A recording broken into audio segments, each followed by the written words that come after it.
मैंने screen share की है। ये दिखाई पड़ रहा है बोर्ड? Yes sir. ठीक है।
चलिए शुरू करते हैं।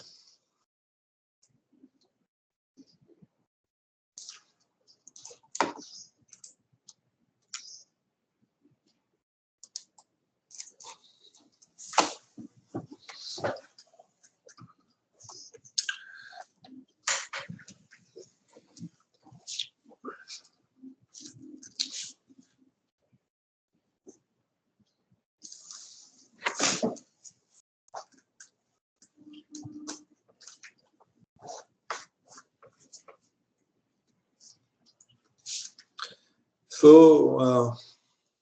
first let us see the books which we would be following. किताबें देख लेते हैं जो हम लोग फॉलो करेंगे। First book is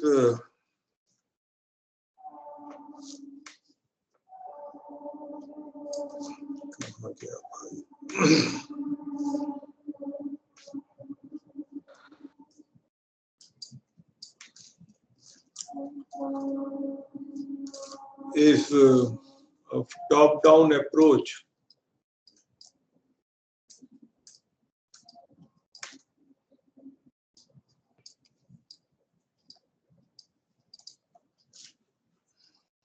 By Kurose and Ross.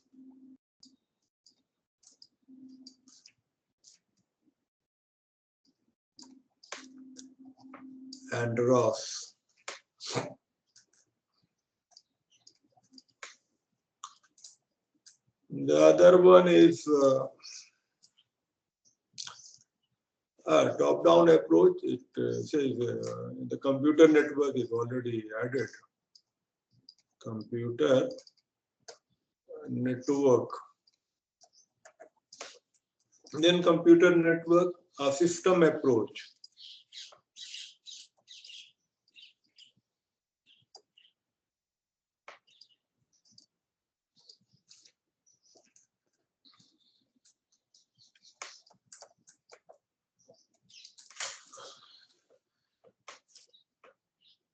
By Peterson and Davey.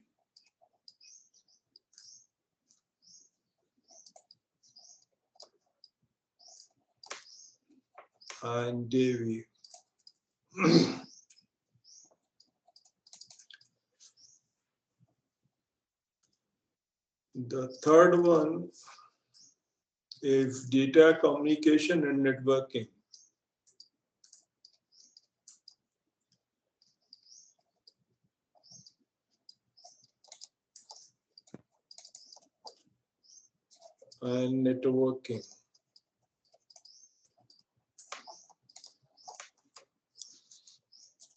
By Forojan.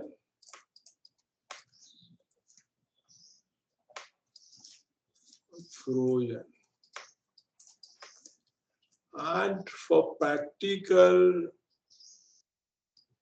although we are doing practical with Wireshark, for which you can find out the material on internet, and then we'll be using Cisco Packet Tracer, and for socket programming, we'll be using this book, Unix Network Programming.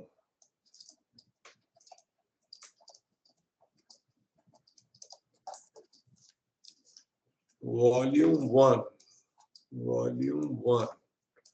by Richard Stevens.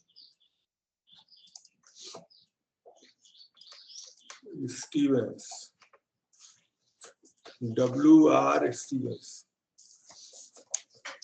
So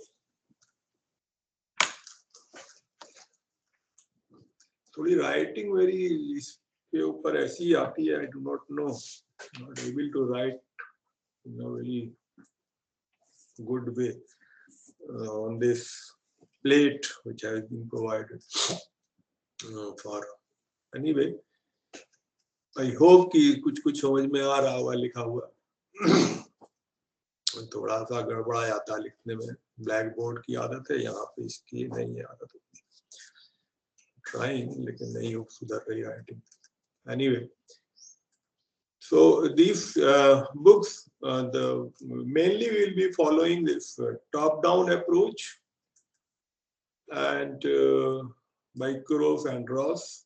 Although we are not going to follow the way he has written, which is top-down, in which he used to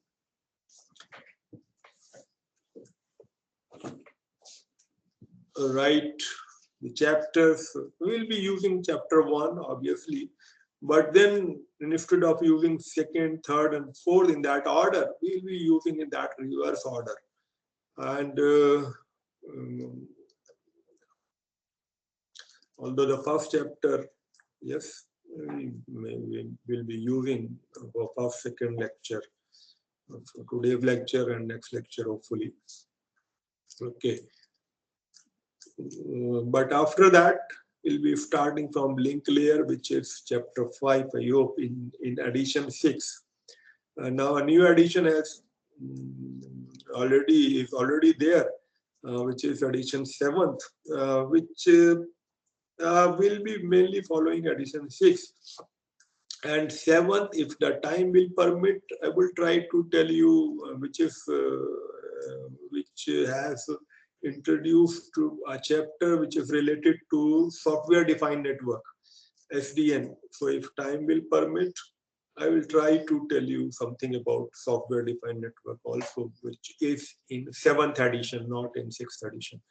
So mainly the 6th edition portion, and if, as I said, the time will permit me, I will try to cover something from SDN, software defined network. Okay, one chapter is there in 7th edition. Then the next book is System Approach by Peterson and Davey. Those who are interested to know more detail about the network, especially inside the system, so that book is very good. Peterson and Davey book is very good.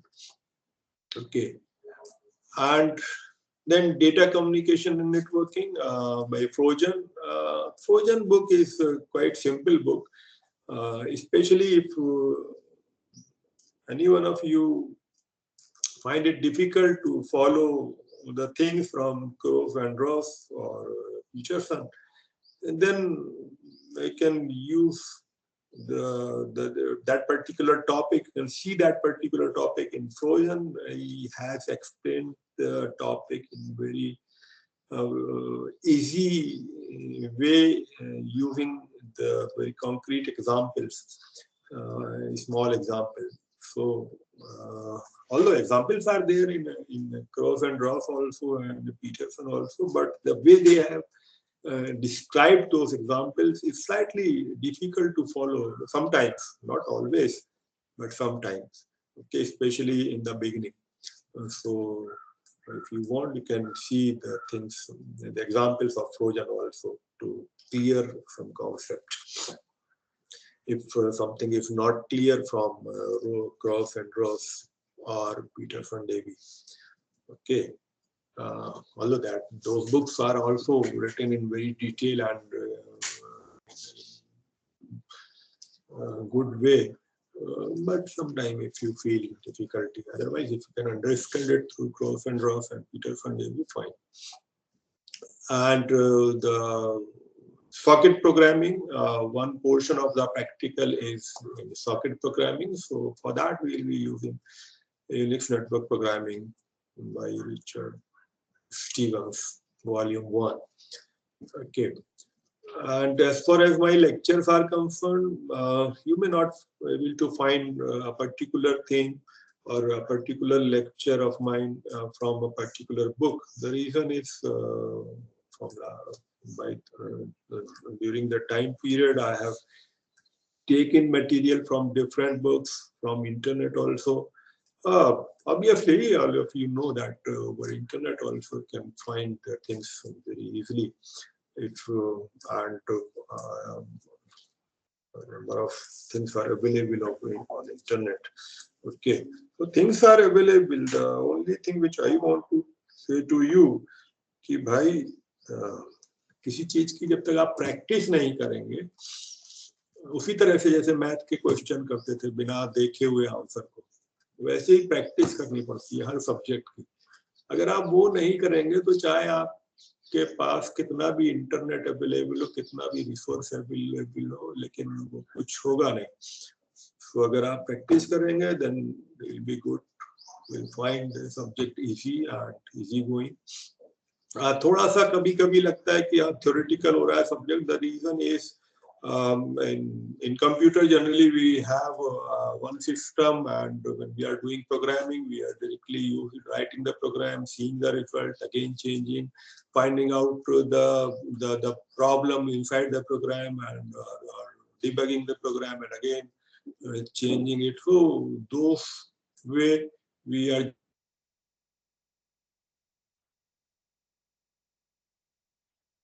Machine में है और वहां चल रहा है।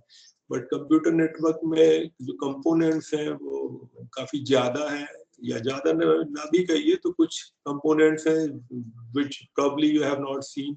Router है, switch है, हो सकता है कुछ लोगों ने ना देखा हो। स्विच तो जनरली आप अगर यूज कर रहे हैं तो देखा होगा, या वायरलेस एक्सेस पॉइंट तो देखा होगा आप लोगों ने। ओके, बट क्या इनसाइड कैसे चल रहा है, क्या हो रहा है उसमें, so many times may have not seen that. So कभी कभी आपको थोड़ा सा लग सकता है। So at any point if anybody feel any difficulty कि भाई ये चीज तो समझ में नहीं आ रही, ये होता कहाँ है, किधर है। I remember one guy 3-4 years back कि मैं राउटर में कुछ बता रहा था, तो मेरे पास आया बात को लेक्चर के बाद कि सर ये बताइए कि ये पोर्ट होते किधर है इसमें। हमने कहा यार ये अब sometime you may also not, when you are trying to tell to somebody, मैंने क्योंकि देखा है उस चीज को तो मैं उस तरह से बता देता हूँ, लेकिन जिसने नहीं देखा है उसको डिफिकल्टी हो सकती है कि ये इमेजिनेशन करने में कि भाई ऐसे पोर्ट है किधर राउटर में, ये और इधर से इधर कैसे चला जाता है पैकेट, ठीक है ना। तो उस तरह की डिफिकल्टी हो सकती है। Anyway that is always there, क्योंकि सब चीजें हमारे पास अवेलेबल नहीं रहती है। But anyway if you do the practical also seriously, then probably you will be able to get interest in the subject. Okay, so let me start today. And today what I planned, generally तो मैं शुरू में term वगैरह introduce करता हूँ, फिर उसके बाद इस लेक्चर में या अगले लेक्चर में पैकेट ट्रांसफर बताता हूँ। बट मैंने सोचा कि आज मैं पहले ही पैकेट ट्रांसफर आपको बताने से शुरू करता हूँ, क्योंकि प्रैक्टिकल आप लोग का शुरू हो गया है। And in your Wireshark basic idea is कि भाई आप पैकेट को कैप्चर करेंगे। तो पैकेट ट्रांसफर देख लेते हैं, पैकेट के अंदर क्या क्या होता है generally. Without knowing the subject some of the things you can understand. Okay, कोई जरूरी नहीं है कि हर टर्मिनोलॉजी आपको एकदम क्लियर हो शुरू से ही, वो धीरे धीरे चीजें क्लियर होती हैं। Okay, so first I would be telling you a transfer of the packet from source to destination. I generally used to say कि भाई अगर आप नेटवर्किंग में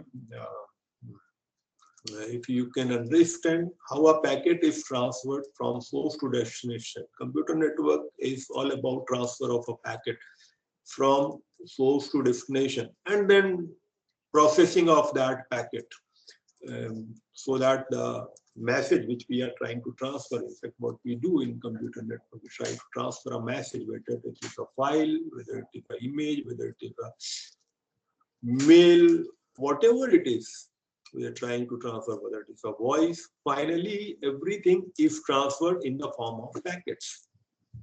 Okay, so transfer of a packet from source to destination, if you can understand, probably 75% of the computer network you can. And some portion is once the packet reaches to the destination, then what is happening, how we are forming the message out of it. And when we are trying to transfer the packet from the source then how we are forming those packets, right? And when it is reaching to the destination, how the message, how it is transferred to the actual application which is interested in that packet, which is coming from the source. So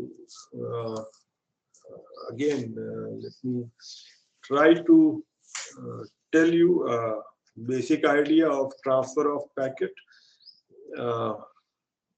During that discussion, I will be trying to tell you some of the terminologies also which have been used. Okay. So,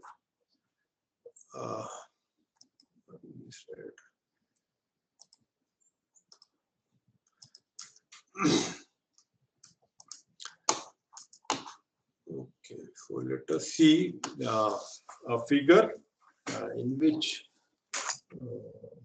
I would be making some components, and then so this figure is something like this.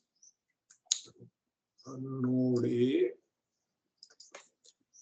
which is connected to a switch, we say that it is switch S1, and A is connected to this switch, and node B is connected to this switch,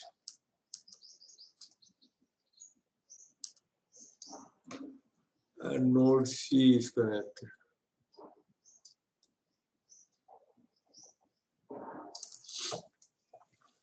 एक चीज और है कि भले ये online है class, लेकिन अगर आप क्लास की तरह इसको यूज करें,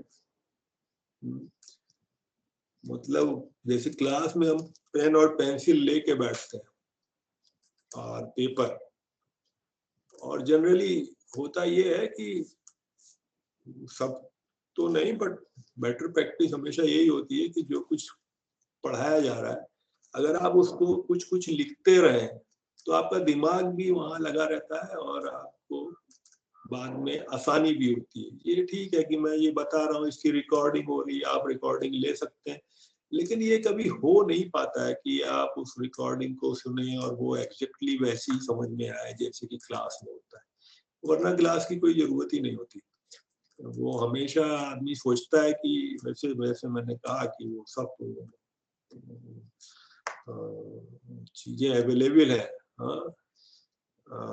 एक कहावत है पुरानी कि सकल पदार्थ है जग माही, कर्म ही नर पावत नाही।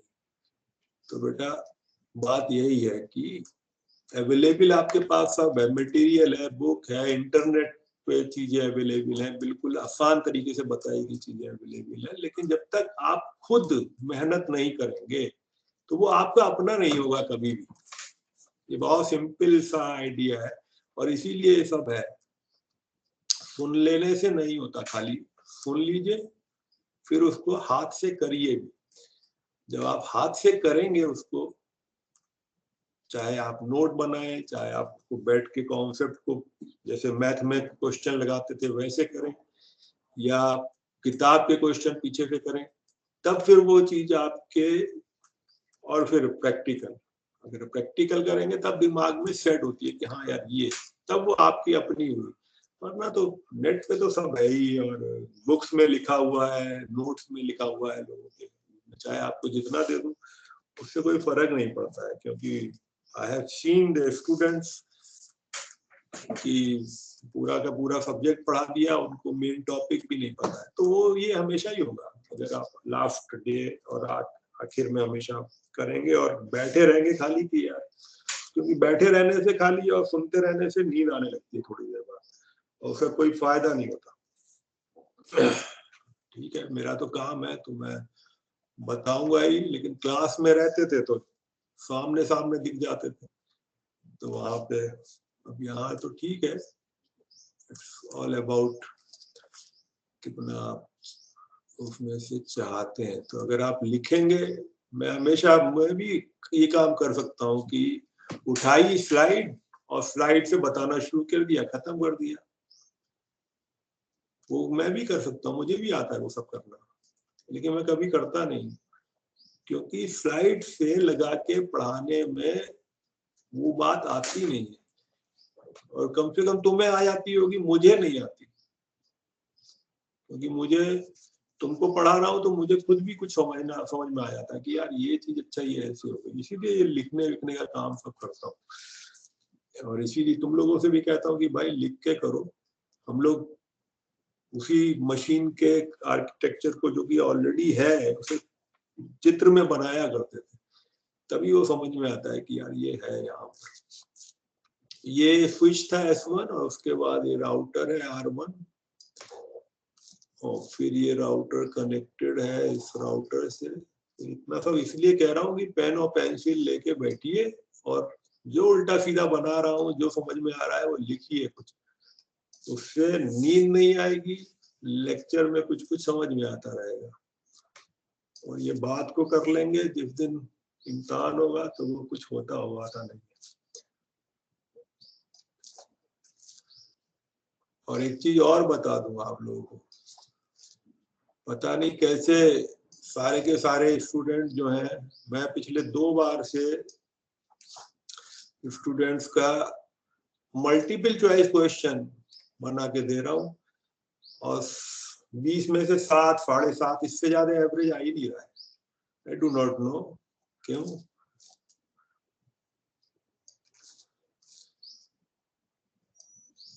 तो ये प्रॉब्लम आप लोगों को भी फेस करनी पड़ेगी। नेट पे ढूंढेंगे क्वेश्चन, मिलेंगे नहीं, चाहे कितना भी कर लीजिएगा ट्राई।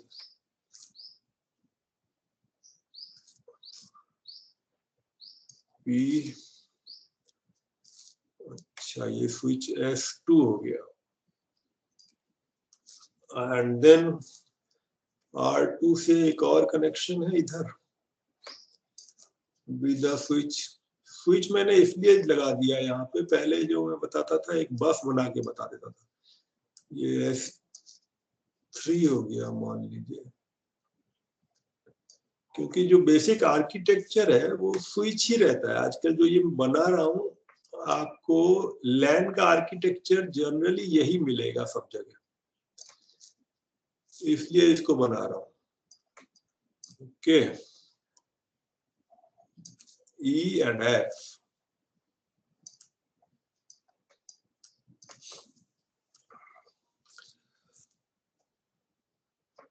और बाद में मत कहना मुझको कि जब इम्तिहान में सभी के, वो भी जब पास करता हूँ ढूंढ ढांड के तब जाके, पिछली बार और फिर पिछली बार भी यही हाल है कि B+ से ऊपर आता ही मुश्किल से 1-2 लड़कों का है।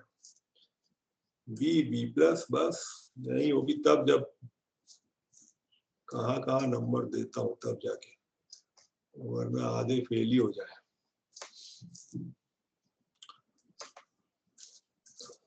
K और J, और ये S4 रख लीजिए, स्विच को S4।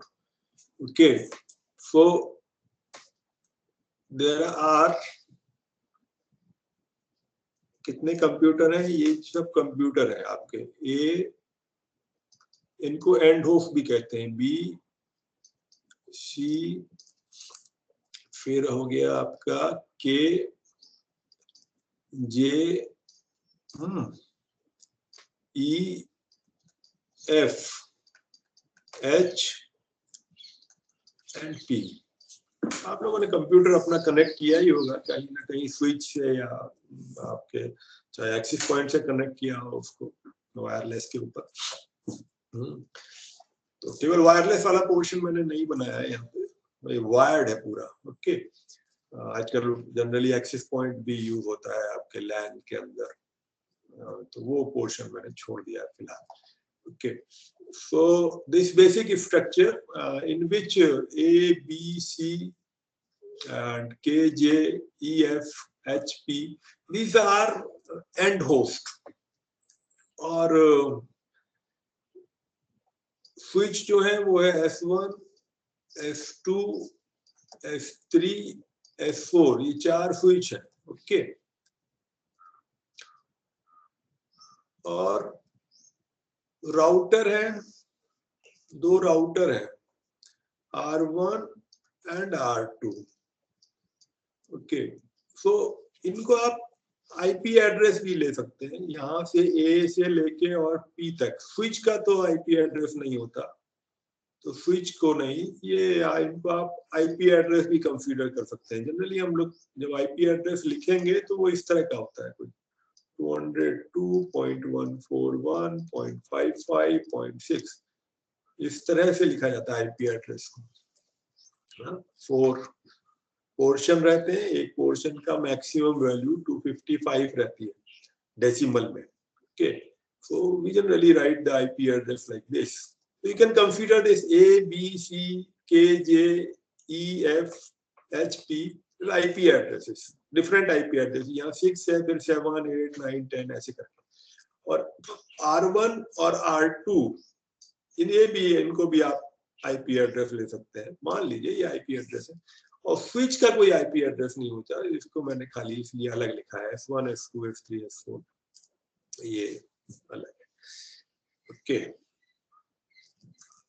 दो एड्रेस होते हैं किसी भी डिवाइस में जनरली, एक होगा आपका आईपी एड्रेस और दूसरा होता है जिसको बोलते हैं हम हार्डवेयर एड्रेस और MAC address. Okay, MAC address बोलते हैं या हार्डवेयर एड्रेस बोलते हैं, हार्डवेयर एड्रेस, और या फिजिकल एड्रेस भी कभी कभी बोलते हैं, फिजिकल एड्रेस। ओके, तो ये दूसरा एड्रेस होता है जो कि जनरली जो इंटरफेस लगा होता है मशीन में, जो नेटवर्क इंटरफेस होता है मशीन में एक आप हर मशीन में एक नेटवर्क इंटरफेस कार्ड लगा होता है, NIC। पहले तो network interface card old days में अलग से आता था, and that card was putted into a slot separately. आजकल टेक्नोलॉजी इंक्रीज होने से क्या हुआ है कि network interface card is embedded into the motherboard of the machine. तो वो मशीन के अंदर ही आपका मदरबोर्ड के ऊपर ही आजकल उसको कर देते हैं। केवल आपको नेटवर्क इंटरफेस कार्ड में जो चीज बाहर नजर आएगी, जो कि पहले भी रहती थी और अभी भी है, वो है पोर्ट, जहां पर आप प्लग करते हैं। अगर आपने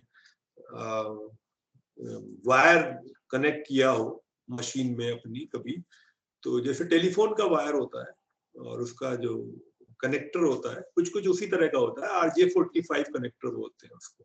ओके, तो नेटवर्क इंटरफेस कार्ड का जो portion, the portion which is outside from, you can see that portion, जो बाहर से आप देख सकते हैं, वो है RJ45 कनेक्टर।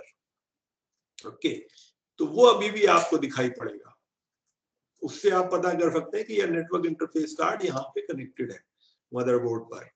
ओके, तो वो एक ऐसी चीज है जो पहले भी थी और आज भी है। और बाकी कार्ड जो पहले अलग से लगता था, हार्डवेयर एडवांस हो गया है, तो अब वो कार्ड जो है मदरबोर्ड में ही एम्बेड हो, समझ लीजिए। तो उसको बोलते हैं नेटवर्क इंटरफेस कार्ड, आज भी उसको नेटवर्क इंटरफेस कार्ड ही बोलते हैं। ओके, सो जो हार्डवेयर एड्रेस है ये आप इस तरह से लिख लीजिए कुछ। जो एक्चुअल हार्डवेयर एड्रेस होता है वो मैं बात को, जो हम लोग लिंक लेयर पढ़ेंगे तो बता दूंगा, अभी बताता हूँ कैसे लिखते हैं उसको। फिलहाल आप ऐसे मान लीजिए कि ए का हार्डवेयर एड्रेस है 500, सपोज कर लीजिए, बी का है 600, सी का है 700। ओके, ये हार्डवेयर एड्रेस है। स्विच का कोई हार्डवेयर एड्रेस अपना नहीं रहता है। तो राउटर का R1 का मान लीजिए है 1000 और R2 का है 1100।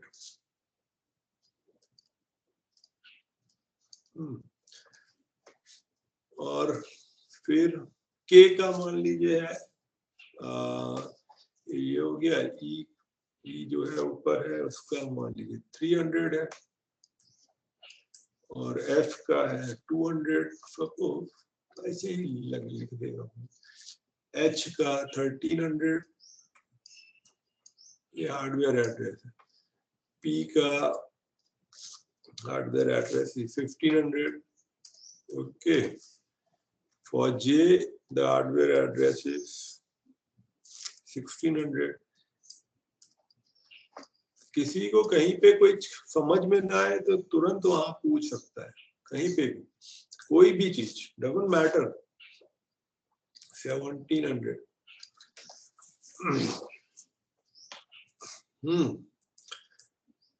तो जो हार्डवेयर एड्रेस है वो ये है आपके 5, 200, 300, 500, 600, 700,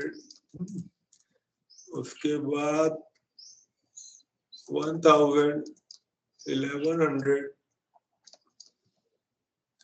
1000, और फिर आपका 1300, 1500, 1700, 1600, 1700 ना। These are hardware address. Generally, actually ये तो मैंने ऐसे लिख दिया जिससे आपको समझने में दिक्कत ना हो। जैसे ऊपर आईपी एड्रेस बताया था, ये इस तरह से लिखा जाता है एक्चुअल में आईपी एड्रेस को। इसी तरह से जो हार्डवेयर एड्रेस है, हार्डवेयर एड्रेस को हम जनरली लिखते हैं इस तरह से, A2 colon E5F, something like this, 5264 7A, कितने हो गए? 1 2 3 4 5, एक और। ये हेक्साडेसिमल वैल्यू है, ये 1 बाइट है।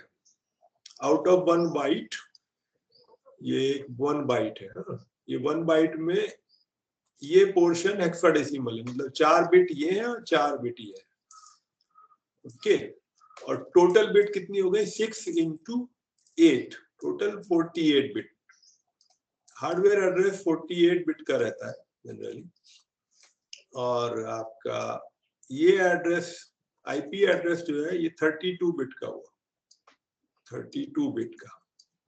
ये देखिए यहाँ पे 8 बिट का की वैल्यू है, 8 बिट की जो मैक्सिमम वैल्यू हो सकती है वो 255 हो सकती है। पहली बिट की वैल्यू अगर 0 ले लें तो 0 से 255, तो एक पोर्शन 255 तक, दूसरा पोर्शन डॉट के इधर, डेसिमल नहीं है ये, डॉट है, तो डॉट, फिर 141, फिर 55, तो ये, और ये 6, तो 8 बिट के हैं, 8 × 4 32 बिट का होता है। हार्डवेयर एड्रेस 48 बिट का होता है। हार्डवेयर एड्रेस हमेशा आपको जो नेटवर्क इंटरफेस कार्ड है मशीन में लगा हुआ उसका होता है। Please remember, hardware address machine के इंटरफेस कार्ड का होता है। इंटरफेस कार्ड चाहे मदरबोर्ड में एम्बेडेड हो, चाहे अलग से लगा हुआ हो। सर्वर्स में देखेंगे तो इंटरफेस कार्ड अभी भी कई जगह अलग से लगा हुआ मिल जाएगा आपको। जो आपके डेस्कटॉप है या लैपटॉप है उनमें तो नहीं मिलेगा आप अलग से लगा हुआ। अगर खोल के देखेंगे तो सर्वर के अंदर अभी भी आपको अलग से लगे हुए इंटरफेस कार्ड मिल जाएगा। तो hardware address is of interface card, और आईपी एड्रेस भी एक्चुअली हार्डवेयर एड्रेस के साथ मैपिंग होती है। तो हमने जब कोई मशीन का अगर ये हार्डवेयर एड्रेस है, या यहाँ पर हमने लिखा 700A का जो हार्डवेयर एड्रेस है, ये ए का जो हार्डवेयर एड्रेस है वो 500 है, और आईपी एड्रेस है ए, तो ए और इन दोनों की मैपिंग होती है। तो एक ही इंटरफेस कार्ड का hardware address is this and IP address is this, और दोनों ही को हम कहते हैं कि मशीन का एड्रेस है। यूजुअली जनरली जब हम बात करेंगे देन वी से दिस हार्डवेयर एड्रेस, इस मशीन का हार्डवेयर एड्रेस ये है और मशीन का आईपी एड्रेस ये, but actually that hardware address and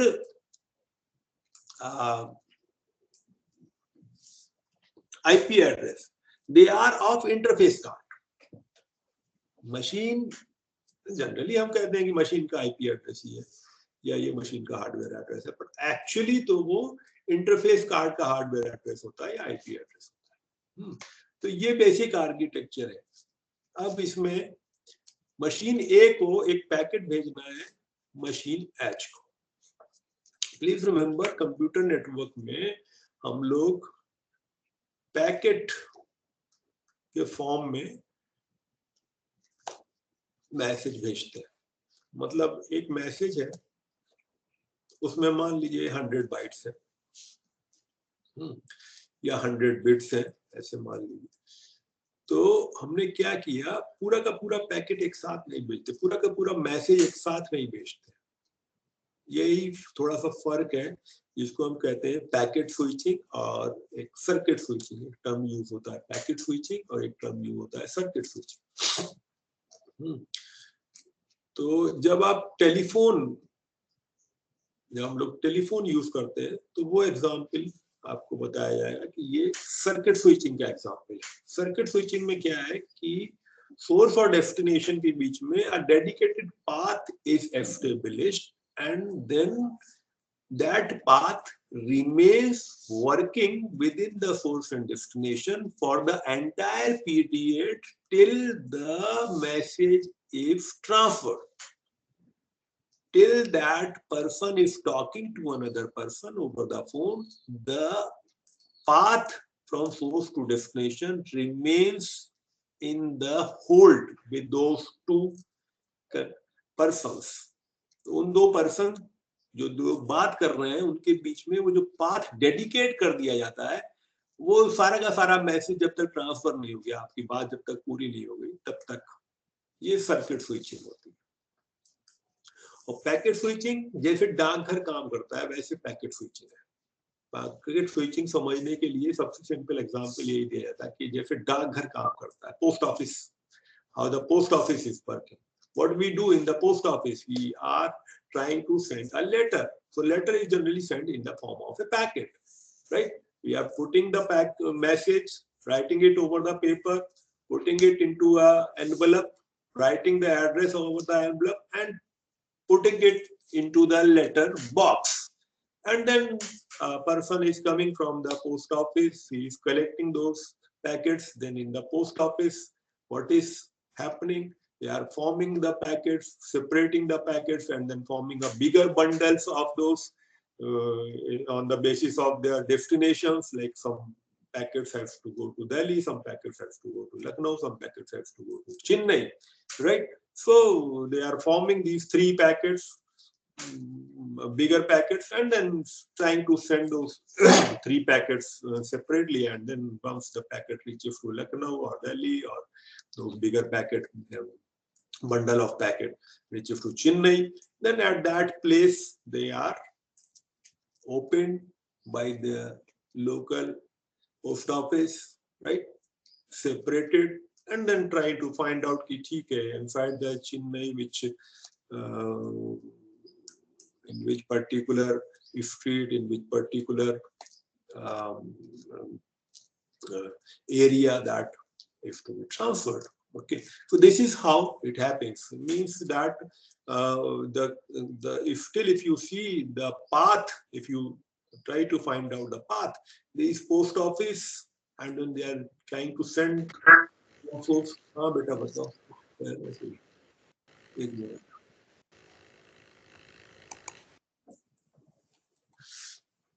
हाँ बोलो, कोई कुछ बोल रहा था क्या? Anybody was saying something? चलो नहीं कह रहे थे तो ठीक है। ओके, सो कंप्यूटर में, in computer we use packets. A message is divided into smaller pieces which are known as packets, and then packets are transferred from source to destination. So what I'm trying to tell you in this figure, we will try to send one packet from source A to destination H. Okay, so we'll be trying to send a packet P packet P from source A to destination H. Okay, so packet P. This we will try to send. And if you can understand how the one packet is reaching from source to destination, in the similar fashion, the other packets are also transferred. Okay, once the packet reaches to our destination, then they are combined and form back the message. Simple idea है. Packet क्यों करते हैं, dedicated path क्यों नहीं बनाते हैं, ऐसा इससे डाकघर या post office okay common resource है, एक नहीं कई सारे लोग पोस्ट ऑफिस को यूज कर रहे हैं, लेकिन पोस्ट ऑफिस का पोस्ट मास्टर जो है या पोस्ट ऑफिस का जो आपका पोस्टमैन है, it is not only dedicated for a particular person, it is a common resource. कई लोग यूज कर रहे हैं. ओके, सिमिलर कॉन्सेप्ट यहाँ पर है कि जो रिसोर्सेज हैं, which I am saying S1 switch router और उनको कनेक्ट करने के वायर है, so they are common resources. Okay, so why the message has been divided into packet? The basic idea is that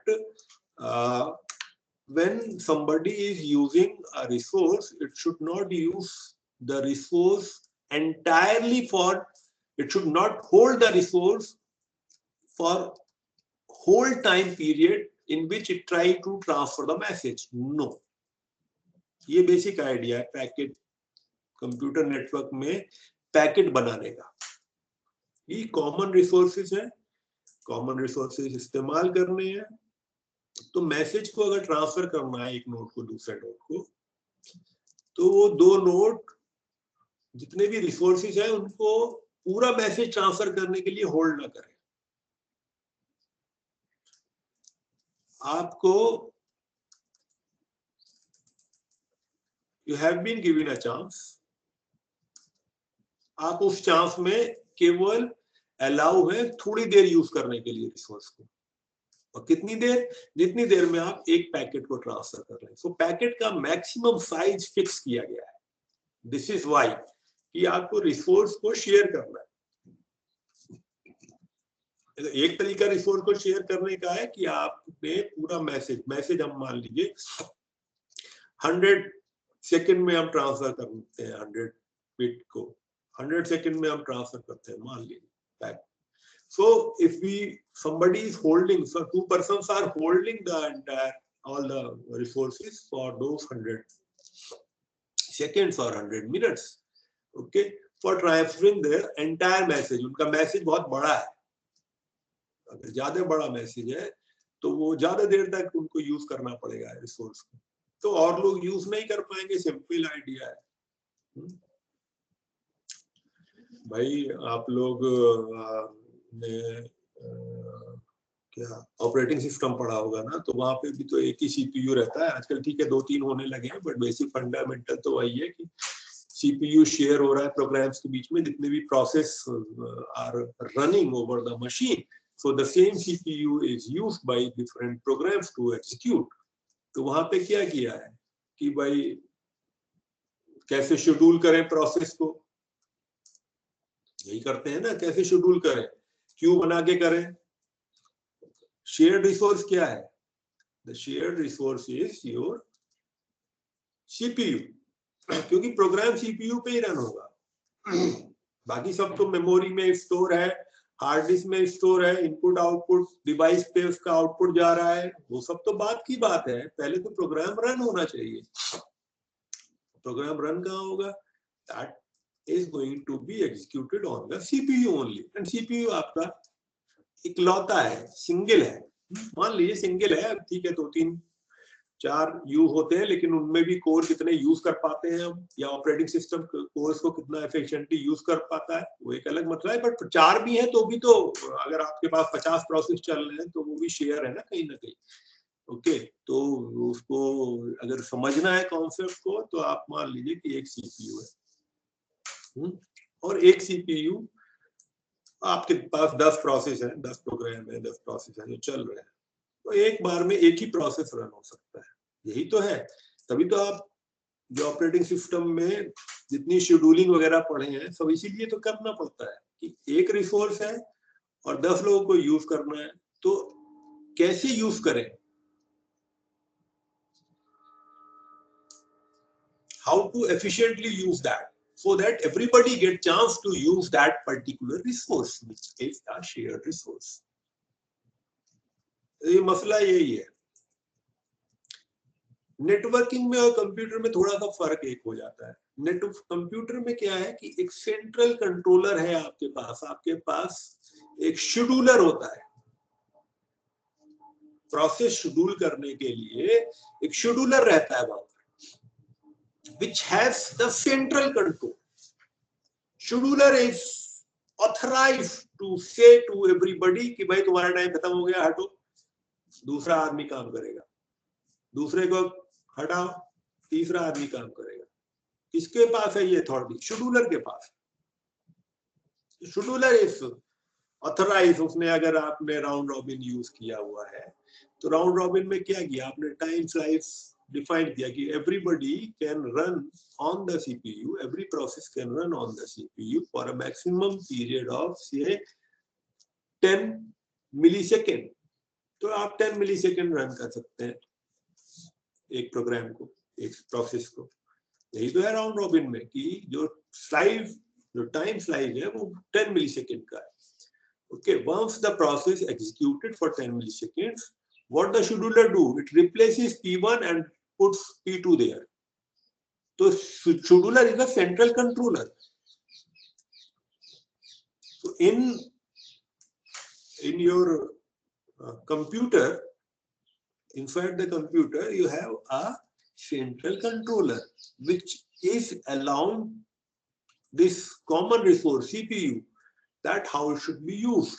और वो कह रहा है इतनी देर आप यूज करेंगे, इतनी देर आप। लेकिन ये जो नेटवर्क है इसमें थोड़ा सा फर्क हो गया, चेंज हो गया। चेंज ये है कि यहाँ कोई सेंट्रल कंट्रोलर नहीं है, डिस्ट्रीब्यूटेड है ये। इसीलिए आप कंप्यूटर नेटवर्क को डिस्ट्रीब्यूटेड सिस्टम बहुत जगह कहेंगे, यार ये distributed system. The meaning is that it is running, it is transferring the messages, but there is no central controller. Scheduler कोई नहीं है यहाँ पर।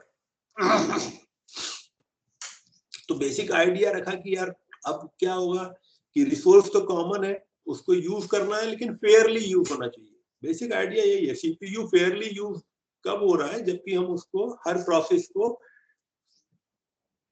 फिक्स टाइम दे रहे हैं और प्रियोरिटी कुछ चेंज भी कर रहे हैं, ठीक है, प्रियोरिटी भी लगा रखी है वहां। तो यहाँ पे भी फेयर चांस मिले everybody which are involve to transfer the message. एक से ज्यादा लोग उन रिसोर्सेज को यूज कर रहे हैं। यहाँ पर अगर आप देखो तो R1 और R2 टू राउटर हैं और उनको A, B, C, K, J, E, F, H, P all are using.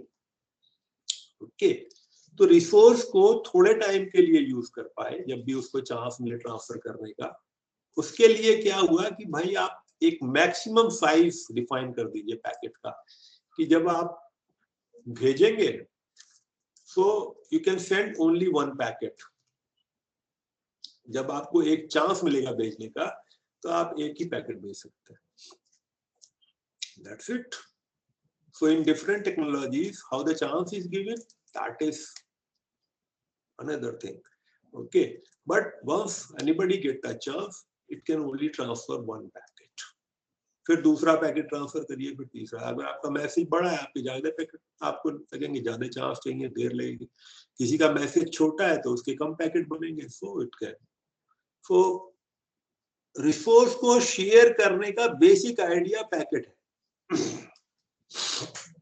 Internet के रिसोर्स को शेयर करने का, इंटरनेट या नेटवर्क जो है कंप्यूटर का, वो शेयर्ड रिसोर्स है।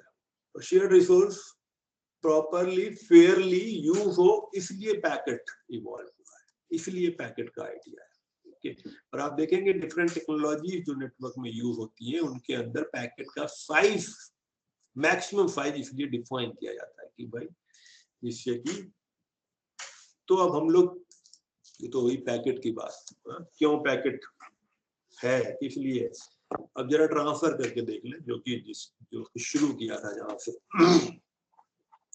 किसी को कुछ पूछना हो अभी तक तो बताए, वरना मैं क्या कर रहा हूँ कि ये इसको थोड़ा सा मिटा देता हूँ पैकेट ट्रांसफर करने में।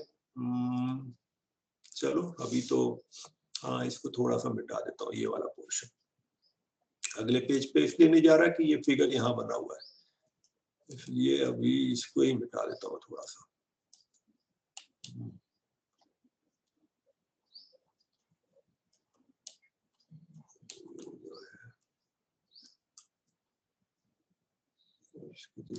सर हाँ बताओ बेटा। Sir, will you cover switch and router later?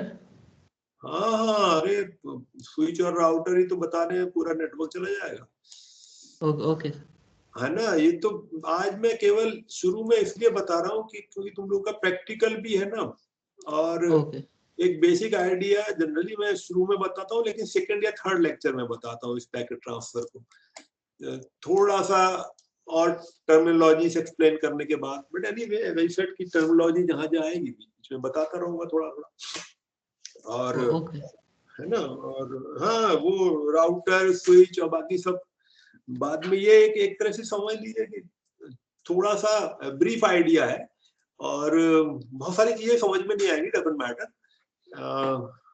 Basic बात ये है कि आपको एक थोड़ा सा ओवरव्यू मिल जाएगा, और प्रैक्टिकल करने में थोड़ी आसानी होगी, और बाकी भी आगे सब्जेक्ट जब हम लोग पढ़ेंगे तो यहाँ से कहीं ना कहीं बार बार मैं रिलेट करता रहता हूँ पैकेट ट्रांसफर को, खासकर जब तक आईपी पूरा ना हो जाए। आईपी में फिर बताऊंगा पैकेट ट्रांसफर कैसे होता है, जब हम लोग आईपी लेयर डिस्कस करेंगे तो फिर से वहां पे फिर बताऊंगा कि पैकेट ट्रांसफर कैसे होता है, और जितनी भी स्विच या लिंक लेयर की टेक्नोलॉजी बताऊंगा वहां पे भी हमेशा पैकेट ट्रांसफर से कोरिलेट करूंगा ही करूंगा चीजों।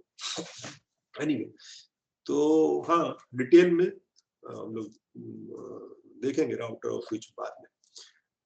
तो अभी इतना जान लीजिए कि स्विच जो है वो भी एक स्टोर और फॉरवर्डिंग डिवाइस है। अगर आपको ए से एच तक, if you have to do the connection, you can connect A and H through a dedicated wire. But the difficulty is, अगर dedicated wire हम use करेंगे तो difficulty ये आती है कि देखिए क्या होगी फिर, सॉरी ये गड़बड़ है। अगर डेडिकेटेड वायर यूज करेंगे तो हमें क्या परेशानी आएगी, इसलिए हमने ये स्विच और राउटर बीच में लगाया है। स्विच और राउटर बेसिकली एक्सटेंशन के लिए है। एक्चुअली क्या होगा, मान लीजिए आप, अलग से ऐसे बता देता हूँ, देखिए आपने ए को कनेक्ट किया एक दूसरी डिवाइस एच से, मान लीजिए डायरेक्ट कनेक्शन कर लिया, लेकिन भाई बहुत सीधी सी बात है, हम लोग सड़क पे चलते हैं, अब ये तो नहीं हो सकता ना कि एक आदमी के घर से दूसरे आदमी के घर तक सारी डेडिकेटेड सड़कें बनाते हैं, नहीं होता, ये प्रैक्टिकली पॉसिबल नहीं है।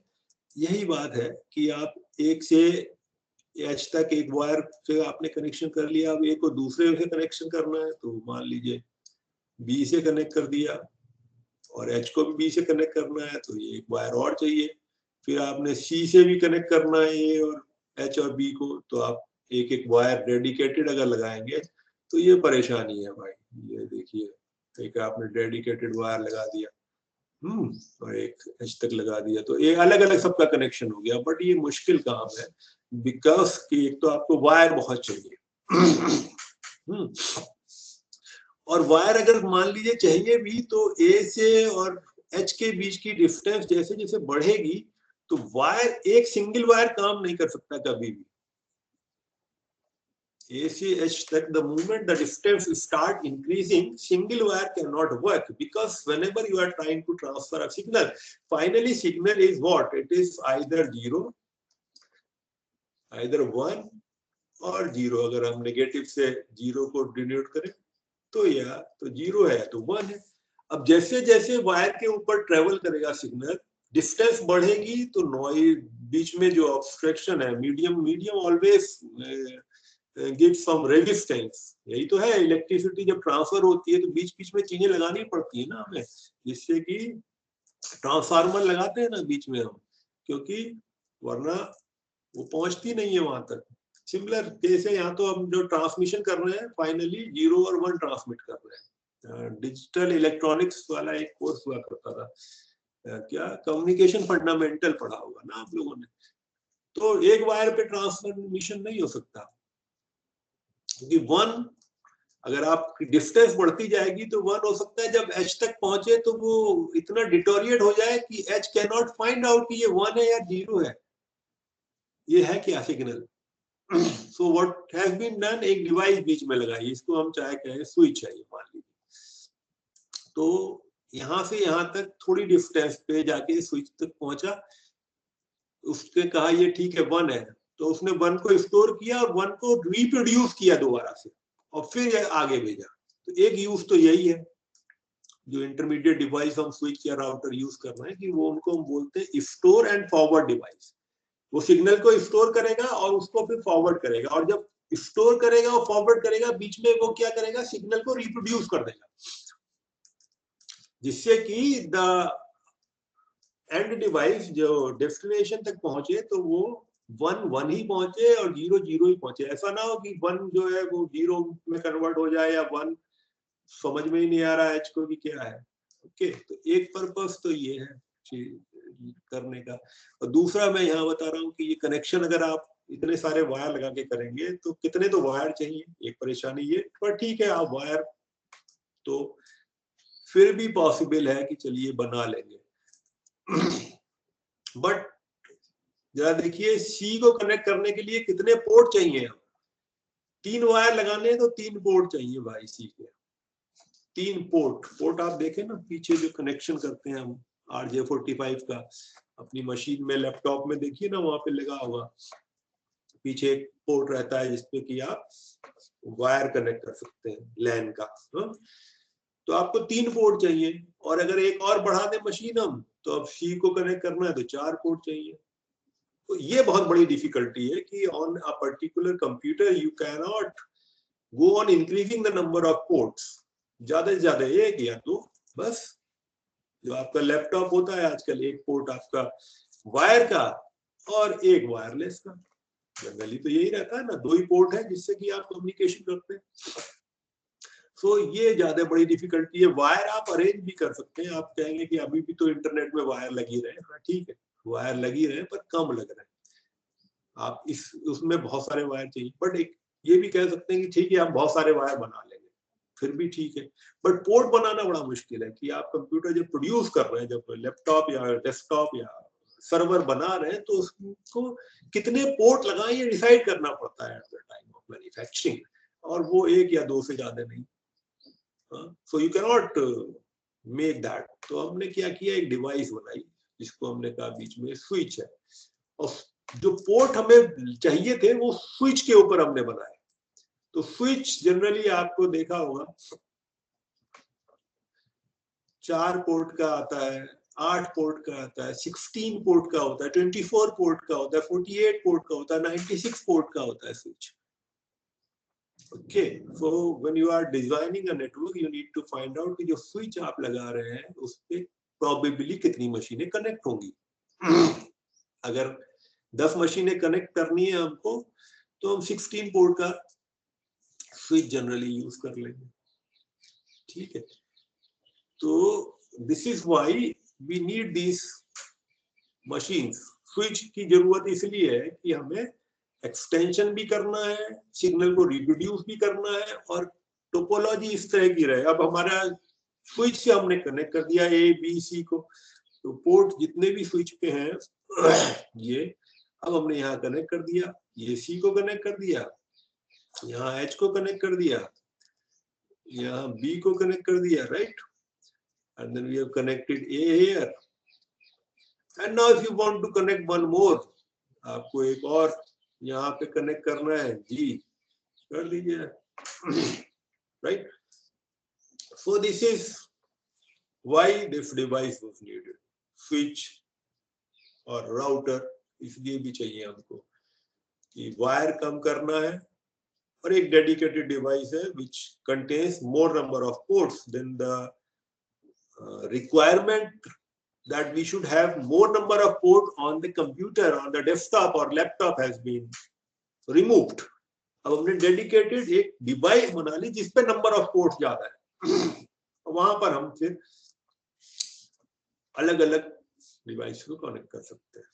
ओके, तो कनेक्टिंग डिवाइस है, राइट। इनको हम स्टोर एंड फॉरवर्ड डिवाइस बोलते हैं, नेटवर्किंग नोड्स बोलते हैं। जनरली जो ये होस्ट है आपके, जो उनको लिख रहा था मैं ABC, इनको एंड डिवाइस बोलते हैं। ये सर्वर भी हो सकता है, क्लाइंट भी हो सकता है। Okay, so we use to call them end device, end node, ABEFH, these are end nodes। और जो स्विच है S1, S2, S3 या राउटर है R1, R2, इनको हम बोलते हैं forwarding nodes, networking nodes, nodes which are used to create the network. Okay, switch और राउटर ही ज्यादातर यूज होता है आजकल, तो इसलिए स्विच और राउटर बता रहा हूँ। साथ में मॉडेम है एक, वो भी यूज होता है एंड नोड पे कनेक्ट करने के लिए। आजकल एक्सेस पॉइंट भी बहुत यूज होता है। ओके, तो ये नेटवर्किंग डिवाइसेस है। आप एक्सेस पॉइंट से भी 8, 10, 15 नोड को कनेक्ट कर सकते हैं। ओके, तो ये नेटवर्किंग डिवाइसेस है, स्टोर एंड फॉरवर्डिंग का काम करती है जनरली। ओके, तो फिर वापस आए, देख ले पैकेट ट्रांसफर को। इसको फिर से मिटा दूं भाई जरा सा मैं।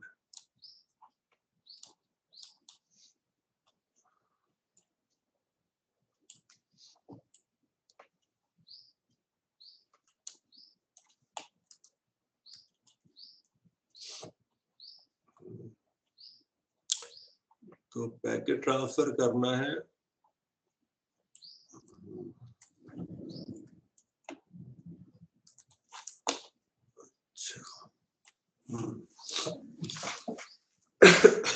sorry, so we have to transfer a packet P from node A to H. Okay, so what happens at node A? There are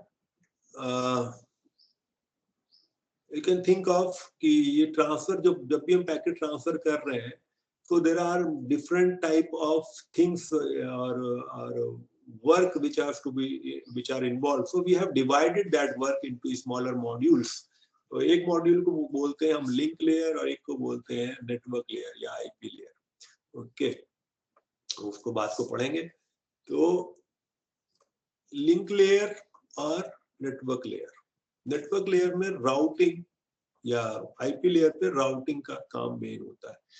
okay, और लिंक लेयर क्या करता है, एक नोड से दूसरी नोड तक पैकेट ट्रांसफर करने का काम जनरली करते हैं। तब एक नोड उससे इमीडिएटली कनेक्टेड जो दूसरी नोड है, वहां पर when we are trying to supply the packet from one node to another node which are immediately connected to the next node, then link layer is involved। और जो हम कहते हैं कि ये अलग काम है। और एक दूसरा काम है कि A, from A we have to send the packet to H, so we need to know the path and we need to send the packet along that path। Okay, we need to find out a path from A to H, or the packet which is coming out of A is to be transferred in the direction of H। ये काम को routing के अंदर किया जाता है। Okay, सो routing क्या है, पैकेट को फॉरवर्ड तो कर ही रहा है A से H तक, it is trying to give the direction कि भाई किस डायरेक्शन में जाना है। ओके, अगर A से J को जाना है, सो राउटिंग विल टेल कि how the packet should, when the packet come at R1 it should go towards the J, not towards R2। ठीक है ना।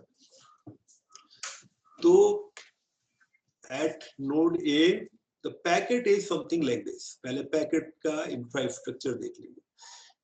पैकेट के अंदर क्या है कि एक है इसको बोलते हैं आपका मैसेज। हाँ, कुछ पोर्शन मैसेज का रहेगा पैकेट के अंदर, इसको डेटा बोलते हैं।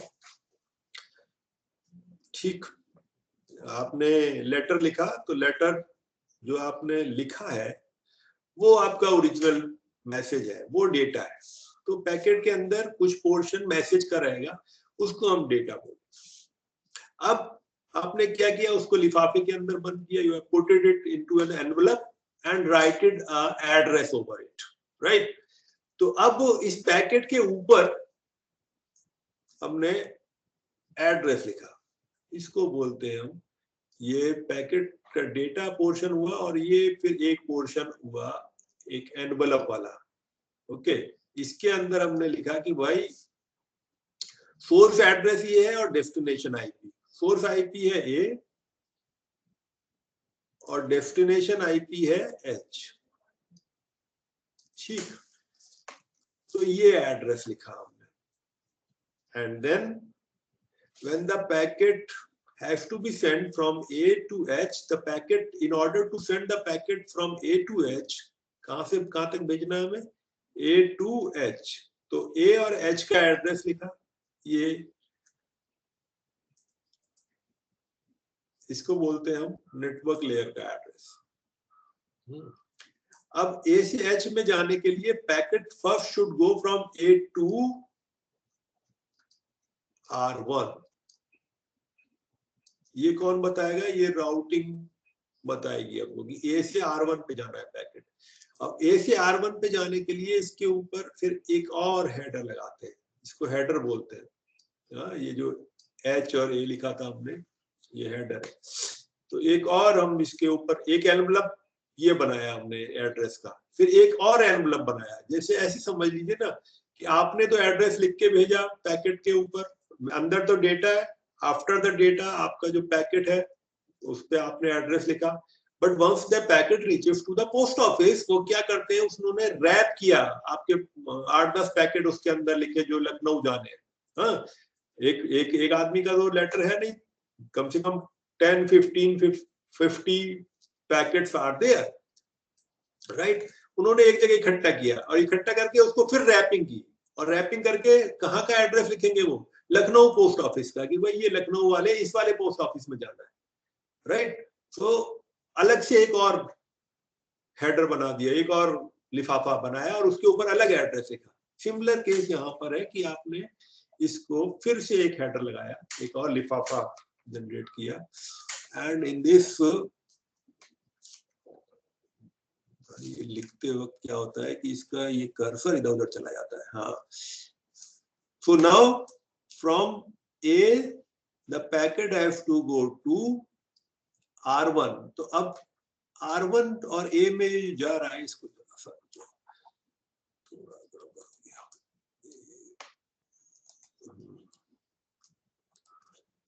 ओके। सो A का जो हार्डवेयर एड्रेस है वो कितना है, 500। तो यहाँ हम लिखेंगे 500 और यहाँ लिखेंगे R1 का हार्डवेयर एड्रेस है 1100 नहीं 1000 okay. So the packet has 2 rappers now, एक ये रैपर है और एक ये रैपर है। एक तो आपने एनवेलप जो लगाया, जो रैपिंग की वो आपने की, और दूसरा रैपर है जो पोस्ट ऑफिस वालों ने लगाया, ठीक है ना। तो ये 2 रैपर है, इसको बोलते हैं हम लिंक लेयर का रैपर, लिंक लेयर का, और ये है आईपी लेयर का या नेटवर्क लेयर का। आईपी लेयर को नेटवर्क लेयर भी बोलते हैं। क्या है नेटवर्क लेयर और लिंक लेयर, ये बात की बात करें। Okay, so from A, at A, this is the packet. At A, the packet contains data and this header. Who puts that header? A puts that header कि packet को H पे जाना है और A से जाना है। Source address A, destination address, अब मैं सोर्स और डेस्टिनेशन की बात करूंगा। ओके, सोर्स आईपी और डेस्टिनेशन आईपी। ये होगा। नाउ ए के अंदर जो राउटिंग टेक्निक है वो बताती है कि ए से पैकेट एच पे जाना है। जाने के लिए packet should go to R1। तो जब R1 को जाना है पैकेट, सो नाउ पैकेट जाएगा कैसे? हार्डवेयर एड्रेस के थ्रू। प्लीज रिमेंबर, दो नोड के बीच में पैकेट हार्डवेयर एड्रेस के थ्रू जाएगा। So from packet will go to 500, from 500 to this 1000. Okay, so now this packet from A reaches to switch.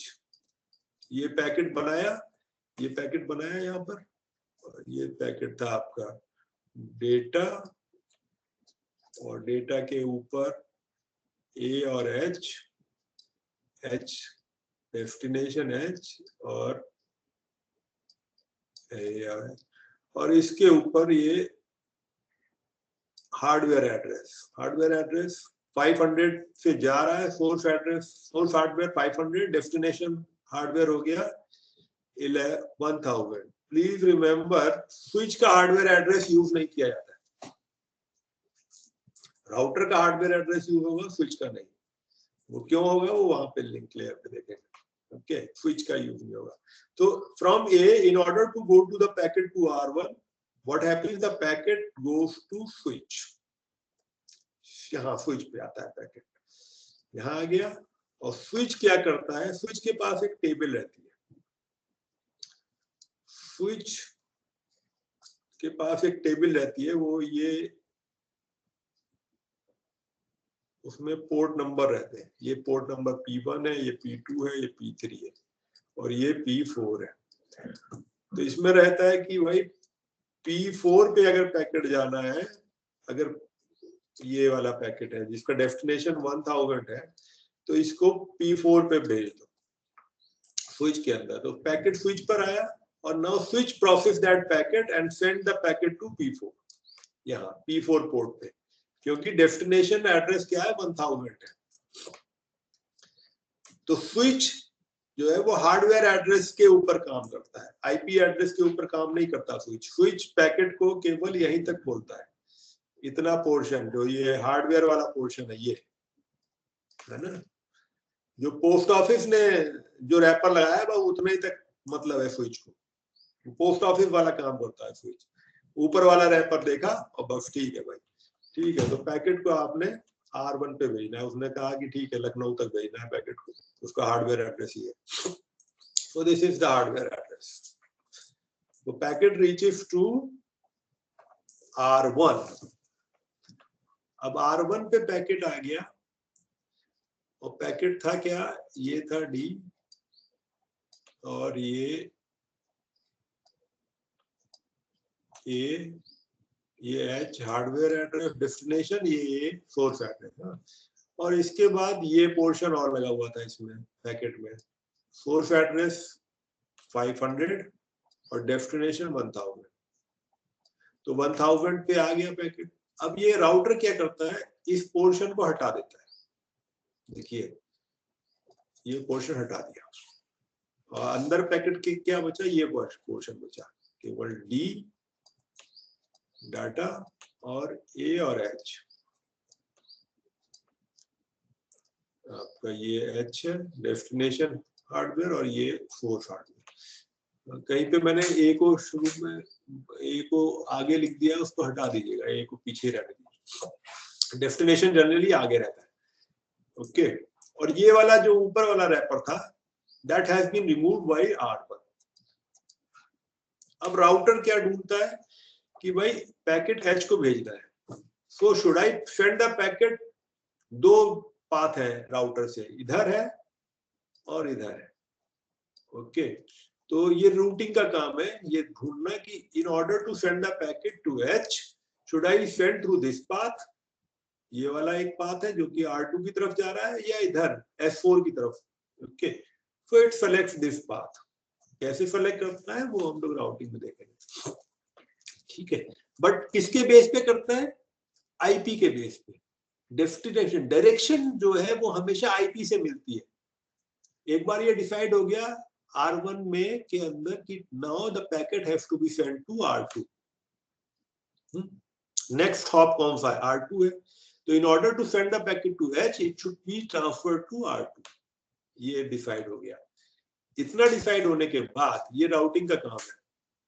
Now R1 क्या करता है, इस पैकेट को R2 को भेजने के लिए उसका हार्डवेयर एड्रेस उसके ऊपर लगाएगा, दोबारा से रैपिंग करता है. ये post office to post office transfer समझ लीजिए आप कि मेन ऑफिस में चला गया, मेन ऑफिस से फिर जो लोकल एरिया का ऑफिस है वहां भेजने का काम कर रहा है. ये हार्डवेयर है, ऊपर वाला रैपर केबल देख रहा है, कर रहा है. ओके, तो अब इसके ऊपर R1 ने फिर क्या किया, यहाँ पे फिर से अटैच किया हार्डवेयर एड्रेस. अब सोर्स का क्या हो गया, R1 का खुद का, R1 का सोर्स हार्डवेयर एड्रेस क्या है 1000. तो सोर्स एड्रेस 1000 लगाया, सोर्स हार्डवेयर, और डेस्टिनेशन हार्डवेयर कितना हो गया 100, 1100 ये.